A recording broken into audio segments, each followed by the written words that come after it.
Hi சொந்தங்களே, நம்ம இப்போ ஹேர் பேக் பண்ண போகிறோம். இவ்வளோ நம்ம ஹேர் பேக் பண்ணுறதை காமிக்கலை, பண்ணி நம்ம பேக் போடுறத காமிச்சேன். இப்போ பாருங்கள், கருவேப்பிலை கொஞ்சம் போட்டிருக்கேன். அதுக்கப்புறம் ஒரு நாளுக்கு முன்னாடி இதை வெந்தயத்தை ஊற போட்டாச்சு. ஊற போட்ட வெந்தயம் எடுத்துக்குவேன். நெக்ஸ்ட்டு என்ன போடுறோன்னு பாருங்கள்.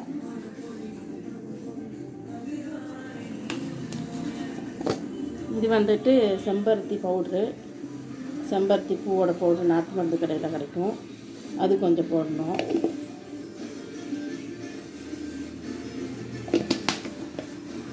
நெக்ஸ்ட்டு பாருங்கள், இது வந்துட்டு மருதாணி பவுட்ரு, நேச்சுரல் ஆர்கானிக் தான். இது நல்ல ஸ்மெல்லாம் வந்துக்கிட்டு மருதாணியோட ஸ்மெல் அப்படியே வரும். அதுவும் நம்ம சேர்த்துக்கிறோம்.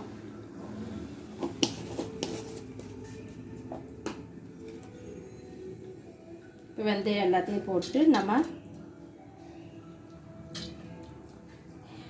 அரைக்க போகிறோம். பாருங்கள் ஃப்ரெண்ட்ஸ், ஹேர் பேக் நம்ம அரைச்சிட்டோம். இதெல்லாம் போட்டு அரைச்சி வச்சுருக்கோம். அப்ளை பண்ணி நான் காமிக்கிறேன்.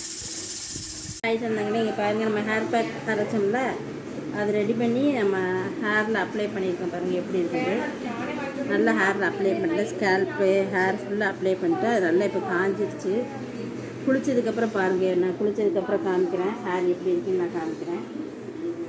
ஹாய் ஃப்ரெண்ட்ஸ், இங்கே பாருங்கள், நம்ம ஹேர் பேக் போட்டதுக்கு இப்போ வாஷ் பண்ணியாச்சு. ஹேர் பாருங்கள் எப்படி இருக்குன்னு.